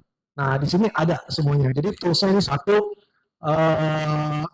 semoga bisa masuk nih dok ke kurikulum di UI dok ya. Terus kemudian jadi memang jadi tadi barusan siapa tadi MC-nya Bu Cici Shirley ya. Cici Shirley mana Cici Shirley? Oh ya, di luar nggak apa-apa, it's okay. Jadi dia bilang, Erik, gimana nih? Kita kayaknya perlu product knowledge nih, ya kan? Buat kayaknya kan cuma tahu buku doang. Oke, buku masuk, tapi orang nggak ngapain ya. Saya bilang saya siap. Kamu mau panggil aku ke seluruh Indonesia juga aku siap terbang. Aku bilang. Yang penting lu kasih aku audiensnya. Aku siap terbang. Misalkan dokter kalau aku ke UI, siap dok. Aku siap bawain untuk sharing knowledge ya tentang bagaimana cara punya rumah. Siap. Nah ataupun kayak ada minta, Rick, aku ada karyawanku 100 orang nih. Ini bisa nggak bawain gathering cara ini? Bisa. Nggak masalah. Jadi dimanapun di seluruh Indonesia aku siap terbang. luar biasa. Dan nggak lupa kalau terbang itu biasanya beliau bawa moderatornya gitu ya. Nah, jadi one package ya. satu package. Oke, ya. Terus pertanyaan yang luar 8%. Ya betul. Nah itu pertanyaan bagus ya. Kenapa angkanya 8%? Jadi gini. Sebenarnya nggak ada barometer yang pasti ya. Kalau yield, kita bicara yield itu bunga termasuk yield, hasil bisnis termasuk yield. Sesuatu yang memberikan cash flow itu kita sebutnya sebagai yield. Yield itu kan sebenarnya yielding, panen ya kan. Jadi kalau kita lihat artinya kan seperti itu ya. Akar katanya. Nah, yield 8% itu buat aku satu angka yang menarik. Menarik kenapa? Karena itu besarnya 2 sampai 3 kali deposito. Ya, 2 sampai 3 kali deposito. Jadi 8% itu angka yang ibaratnya kita bisa ngalahin inflasi lah, kayak gitu. Karena inflasi kita memang semenjak zamannya Pak Jokowi ya, yang Pak Jokowi berhasil menekan inflasi kita sepanjang sejarah Indonesia sampai rendah. Cuman kan itu kan di atas kertas inflasi yang sekarang. Nah, kalau kita bicara inflasi realnya, udah pasti lebih dari itu, ya. Nah, makanya kita perlu yield yang batas minimumnya berapa nih supaya ibaratnya uang kita itu nggak habis, Pak Dok. Ya, uang kita itu nggak habis sama yang namanya inflasi. Karena inflasi ini kan musuh dalam selimut nih, tersembunyi, diam-diam menggerogoti. Dia nggak pernah negur kita, dia nggak pernah pukul kita, tapi diam-diam itu menghabisi uang kita gitu loh. Ya kalau pukul masih sakit ya, soalnya kesakitan tuh ya. Ini inflasi itu kan nggak pernah mukul ya. Nah makanya angka 8% itu seperti itu Dok. Jadi supaya uang kita itu nggak kalah sama inflasi. Kayak gitu. Thank you. Sudah menjawab ya Dok? Ya. Siap. Thank you. Jadi Hadiahnya udah ya hadiahnya. Oke, baik. Jadi yield itu berarti imbal hasil, semacam kalau deposito itu yieldnya 4% gitu ya. Nah, ini gimana caranya di angka 8% gitu ya, Pak ya? Betul. Oke. Dan properti bisa. Properti bisa. Ya, mesti cari ya di atas 8%. Oke. Jadi ini hati-hati ya teman-teman ya. Jadi kemarin saya baru ketemu sama seorang teman dari Surabaya. Orang tuanya itu punya kebiasaan, ya udah, gue taunya rumah, terus gue bisa sewain setahun 30 juta, 25 juta, selesai buat dia nggak pusingin. Dia nggak pusingin yieldnya berapa gitu. Jadi yang penting tiap tahun dia keliling tagih uang sewa berapa gitu. Tapi dia nggak pernah ngitung, ya. Nah sebenarnya kan kita bisa hitung ya. Kalau kita bisa hitung, kalau kita bisa memaksimalkan properti kita 8%, itu kan luar biasa sekali ya. Jadi kayak seorang teman juga pernah cerita, Rick, aku punya properti ini. Oke. Aku perlu penghasilan per bulan untuk supaya hidup normal, aku perlu 25 juta per bulan. Oke. 25 juta per bulan. Terus kemudian kamu punya apa? 25 juta per bulan berarti kalau kali 12 berarti 300 juta ya per tahunnya. Nah, oke, kamu punya apa? Oke, aku ada rumah. Oke, kamu ada rumah seharga berapa? Oh iya, di Kelapa Gading aku ada rumah nilainya 4M. Oke, nilainya 4M. Kamu sewain berapa? Sewain ya paling 100 juta, dia bilang. Ya Kelapa Gading rumah 4M sewa 100 juta. Berarti berapa persen? Cuman 2,5% doang. Ya. Tapi kalau dia punya 4M, ini yang simple aja ya. Kalau dia punya 4M, dia bisa maksimalkan di properti yang memberikan yield 8%, berarti penghasilannya berapa? 320 juta per tahun. Which is sudah mengcover basic needs-nya dia. Betul nggak? Ya, jadi kan basic needs-nya dia kan dia perlu 25 juta per bulan untuk hidup. Ya kali 12 dia butuh 300 juta per tahun. Dia punya 4M, dia cuma sewain 2,5% doang. Kalau dia bisa sewa 8%, basic needs-nya dia terpenuhi. Selesai, problem solve. Ya, dia bisa ngapain aja sisanya karena propertinya udah menghasilkan income buat dia, ya toh? Nah, jadi as simple as that. Seperti itu. By the way, barusan bahasan tadi ada di strategi buy and hold. Baca juga ya, ada juga. Jadi yang dibicarakan oleh Kak Erik juga ada di buku, barangkali mau recall gitu ya. Ada strategi buy and hold. Thank you Kak Erik. Satu lagi terakhir ya. Nah, terakhir masih ada. Terakhir satu. Oh, mau mana nih Kak Erik? Berat nih Pak Dosen. Berat nih Pak Dosen. Iya. Yang belakang boleh nggak Pak? Yang belakang tuh ya. Iya, Pak Dosen kan aja.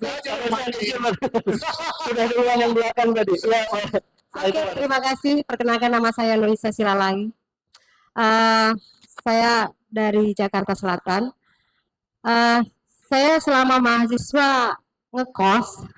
Jadi pertanyaan saya adalah bagaimana kita bisa memiliki rumah di Jakarta, apalagi sekarang ini agak susah, menurut informasinya agak sulit ya memiliki rumah di Jakarta dengan budget yang kira-kira UMR sekitar 8 jutaan. Apakah itu memungkinkan kalau kita bisa punya rumah atau rumah kosan tadi? Terima kasih. Penting. Oke, ini tadi siapa namanya? Luisa ya? Luisa, oke. Nah ini menarik sekali ya. Jadi kebetulan aku ada case yang sama dengan kamu. Jadi ada satu orang teman, kita lagi ngobrol-ngobrol, ya kan? Kita lagi ngobrol-ngobrol. Apa namanya? Income-nya itu, income-nya juga sama, 8 jutaan juga per bulan. Terus kemudian lagi ngobrol-ngobrol, kita ngobrol soal living cost. Kita ngomong living cost. Saya cerita kayak begini, kita harus hati-hati loh. Kamu harus hati-hati loh, saya bilang. Kenapa Ko Erik? Once living cost kita naik, you nggak bisa turunin. Ini frankly speaking, kita ngomong jujur aja. Ya, once living cost kita naik, kita nggak akan bisa turunin. Saya sampai hari ini, saya masih bawa bekal dari rumah. Ya, saya ke kantor, saya masih bawa bekal dari rumah sampai saat ini. Saya kemana-mana masih naik motor loh, ya kan? Walaupun di rumah ada mobil, saya kemana-mana masih naik motor loh, ya kan? Kenapa? Karena untuk deg-degan kos. Ini apa namanya hidupnya kita gitu loh, ya. Nah, teman saya ini gaji dia naik jadi 8 juta. Begitu dia naik gaji 8 juta, hey, sekarang aku udah nggak mau tinggal di kos-kosan lagi, aku maunya tinggal di apartemen. Kebetulan cewek juga. Kenapa? Iya, Ko Erik bener ya, living cost kita udah naik, sekarang tinggal di apartemen, nggak mungkin tinggal di kos-kosan. Barang gue mau taruh di mana, dia bilang gitu. Cewek barangnya banyak ya. Barangnya mau taruh di mana, dia bilang. Oke. Terus kemudian aku tanya dia gitu kan. Kamu sekarang tinggal di apartemen mana? Ini aku spill aja nama apartemen, tapi contoh ya, aku nggak mendirect untuk beli di apartemen situ ya, sama sekali nggak ada maksud. Nah, dia tinggal Belmont di Kebonjeruk. Itu punyanya developer Gapra Prima. Oke, dia tinggal di Belmont. Kamu sewa berapa sebulan? 2,5 juta.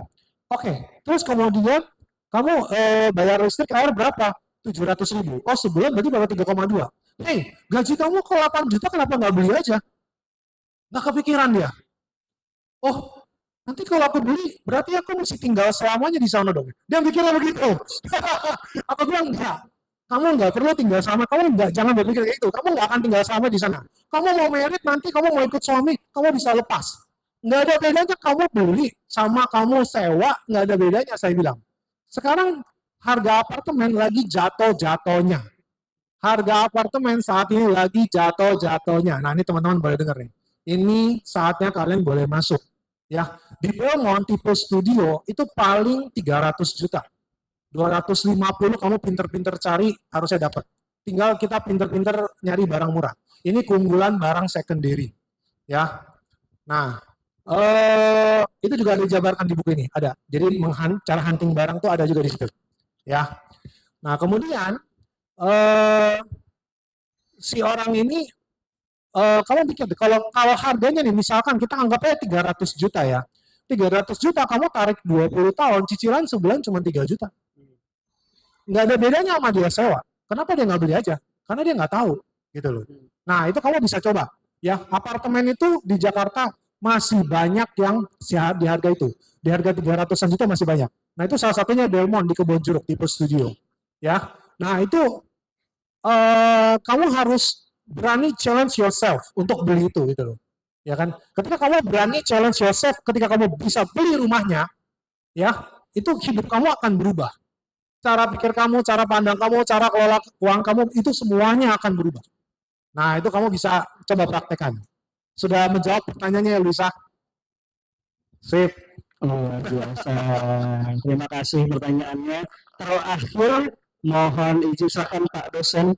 Waduh, Terakhir biasanya paling susah. berat nih. Silakan Pak dosen. Ya, terima kasih Pak Erik. Saya sebenarnya bukan mau bertanya ya. Nanti kalau saya tanya, loh kok udah tahu nanya? Kan gitu kan. Jadi saya bukan mau nanya. Saya hanya ingin memastikan bahwa apa yang sudah dibuat Pak Erik ini pasti luar biasa. Saya tahu banyak orang pintar di properti itu. Banyak developer jago-jago. Tapi sepengetahuan saya, nggak banyak yang bisa ngajar. Nah, saya tahu kenal. Kita punya sekolah, banyak developer-developer top. CEO-nya kita kenal segala macam. Tapi begitu dia mengajar, begitu dia menyampaikan keahliannya, nggak mudah. Ini sesuatu yang luar biasa. Pak Erik ini bisa menyampaikan pikiran dia itu, mungkin kesempatan mengajar juga terbatas sekarang ini kan. Malas orang sekarang belajar. Kita punya sekolah PSP, orang nggak mau lagi ketemu muka. Dia bilang udahlah itu aja. Nah, apa di ya di YouTube atau di apa di Zoom.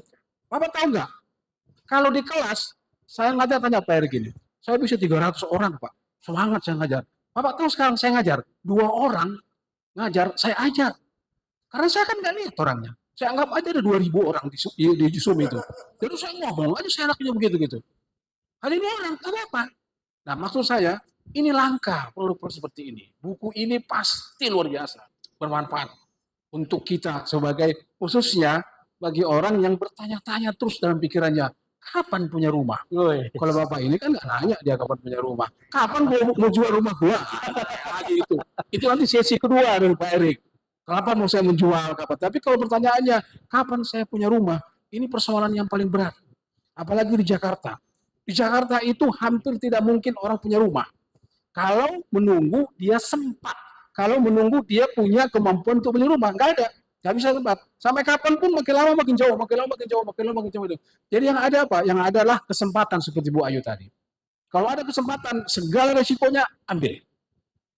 Bagaimana kalau ada masalah jalan? Ada bukunya. Jangan takut. Bukunya kan susah bacanya. Lah Pak Erik kan siap 24 jam jadi mentor. Apa kesulitannya? Iya kan? Jadi ini memang luar biasa. Saya cuma nggak bertanya ke Pak Erik.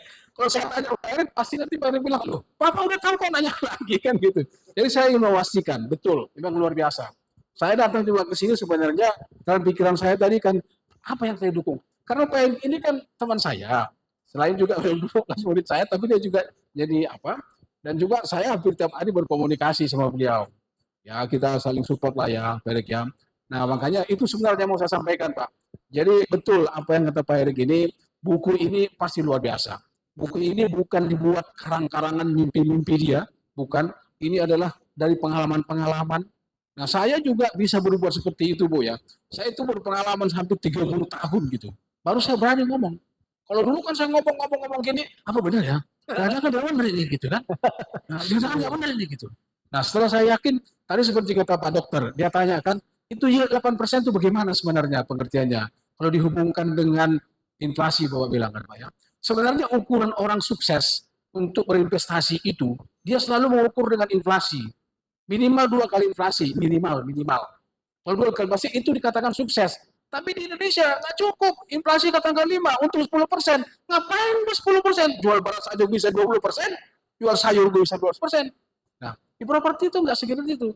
Saya bisa pastikan kalau properti komersial dapat Bapak yield 8%, yieldnya ya, itu luar biasa.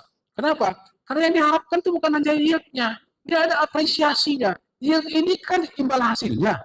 Tapi kan nilainya itu pasti berlipat ganda. Kalau Bapak punya apartemen bisa yield 8%, harga apartemen itu saya jamin berlipat-lipat naik tiap tahun. Luar biasa. Tapi kalau rumah, jangan pernah Bapak berharap dapat yield 4%. Nggak bisa. Pasti di bawah 4%. Loh, ngapain investasi kalau 4%? Tapi dia ada apresiasinya. Nah, rumahnya naik. Makanya orang investasi di properti di rumah, untuk apa buat di rumah? Untuk investasi. Loh, memang untuk sewanya itu nggak cukup memperbaiki kerusakan akibat si penyewa itu 2 tahun. Lantas itu apa? Dia mengharap apresiasinya, kenaikan rumahnya itu. Jadi itu hanya berlaku, Pak, kalau dia komersial. Supaya mendapatkan apresiasi terhadap nilai yang naik. Nah, hal-hal seperti ini Pak, hal-hal seperti ini banyak lagi yang bisa Bapak dapatkan dari Pak Erik. Tunggu nanti buku yang kedua, nanti ada lagi yang lebih dasar dari Pak Erik ya. Luar biasa. Ini buku permulaan. Luar biasa. Saya yakin ini dasar. Walaupun saya belum baca buku itu, saya tahu mahal. Oke. Masih bagus. Terima kasih banyak. Mau Pak dosen Pak Benyamin apresiasinya. Mau hadiah ya. Mar, satu buku Mar. Wah. Luar biasa. Mau hadiah. Ya. Jadi apa namanya Pak dosen juga nih pernah ngajar saya, sekarang jadi rekan sesama dosen, ya kan? Ayo Mar, lebih cepat. Ayo. Foto dong. Wah. Ini nih. Pak Erik, saya ngomong supaya dapat buku Pak Erik. Foto dulu.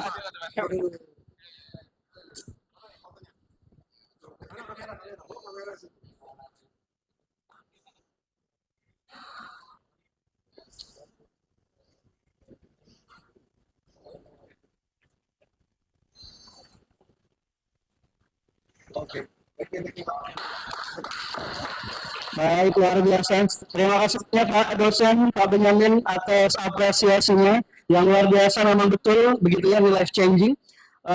Bapak Ibu silakan, mungkin ada ternyata kita masih ada lagi tambahan waktu lagi, mungkin satu lagi penanya terakhir nih ya. Itu ada tuh, boleh silakan Mas Kumar.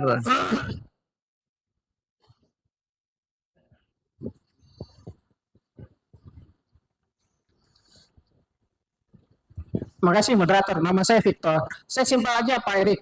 Kenapa judulnya kapan punya rumah, bukan kapan beli rumah atau kapan nyicil rumah? Kira-kira pertimbangannya apa Pak Erik? Makasih. Oke. Pertimbangannya apa? Kenapa bukan kapan beli rumah? Oke lah. Iya. Itu pertanyaan yang bagus ya. Apa namanya? Kenapa enggak kapan beli rumah? Kenapa enggak kapan cicil rumah gitu ya? Kapan punya rumah mungkin lebih ini ya, secara lidah lebih lebih gampang ya.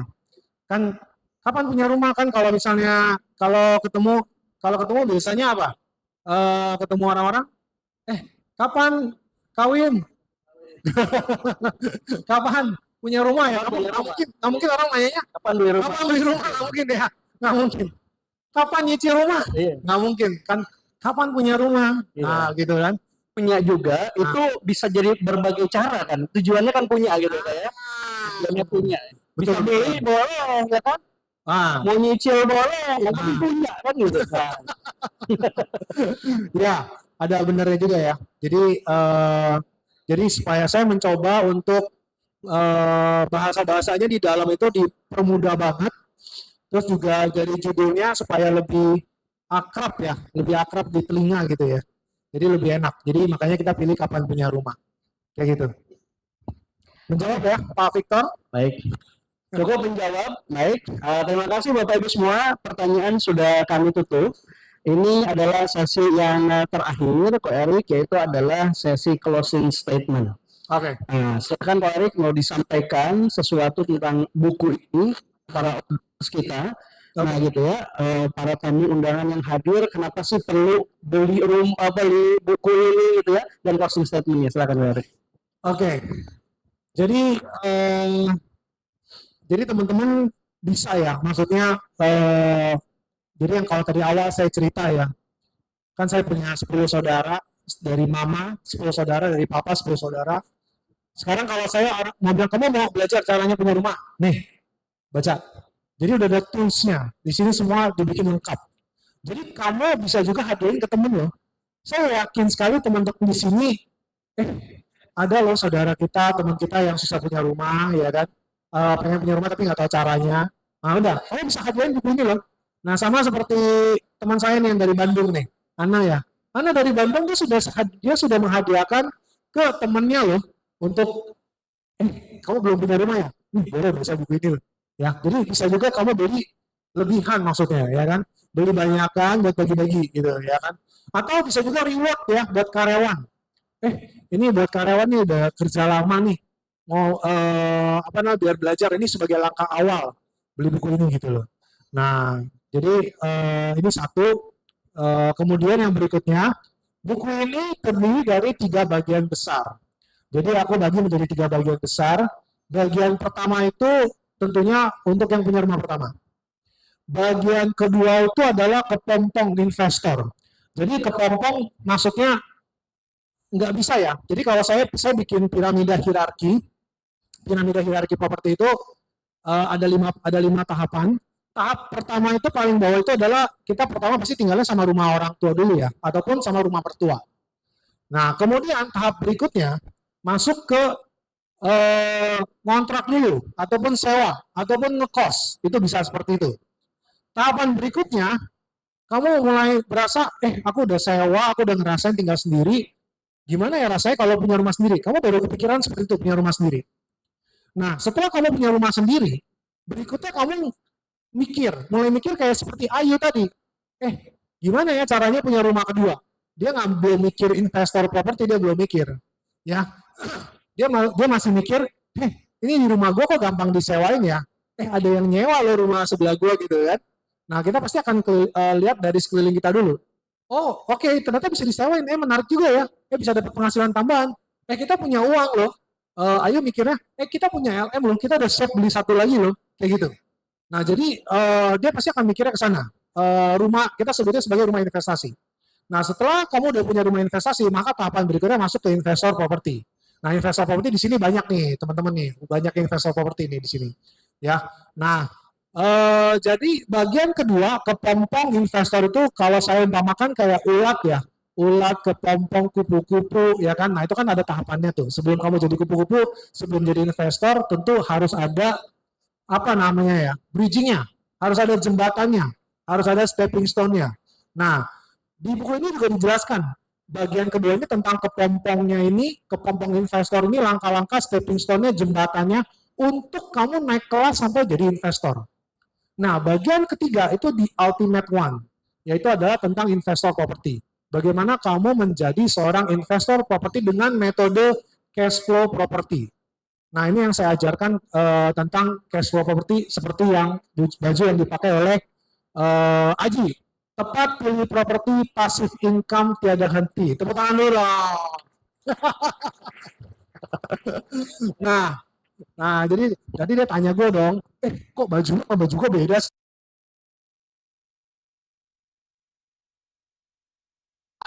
Memang sengaja udah di setting gitu loh. Nah, jadi begitu teman-teman. Jadi monggo silakan enjoy the book. Jadi buku ini benar-benar jerih payah, kerja keras selama pengalamanku selama 12 tahun dituangkan ke dalam buku ini. Jadi teman-teman bisa untuk menginspire orang lain sekarang gampang sekali. Udah ada bukunya, tinggal baca, selesai. Gitu.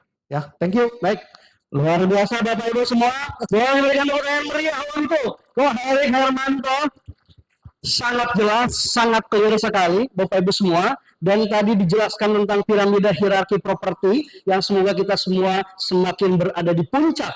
Yang bukan hanya di rumah mertua atau kontraktor, ya, kontrak terus, naik ke rumah pertama, beli rumah kedua, sampai akhirnya jadi investor properti. Ini buku layak untuk dibaca Bapak Ibu, layak untuk dibeli karena life changing banget. Saya pun ketika baca langsung taubat nasuha. Kenapa? Karena ternyata ini sangat membuka pikiran saya, akhirnya saya mengikuti ini. Jadi ya Bapak Ibu semua, tentunya bukan hanya saya, bukan hanya Miss Ayu, tentunya semua yang hadir di sini juga bisa mendapatkan manfaat sesuai dengan yang disampaikan oleh Pak dosen Benyamin kita ya. Luar biasa Bapak Ibu semua, terima kasih atas kedatangannya. Saya Rohdian Al-Ahad ya selaku moderator undur diri pada kesempatan kali ini. Kami ucapkan terima kasih banyak kepada Gramedia Matraman dan juga LX Media Kompetindo, Mas Windy luar biasa sekali supportnya, keren sekali, dan juga kami akan kembalikan kepada MC kita yang luar biasa, Cici Shirley. Demikian dari kami. Assalamualaikum warahmatullahi wabarakatuh. Ya, thank you. Oke, jangan kemana-mana dulu.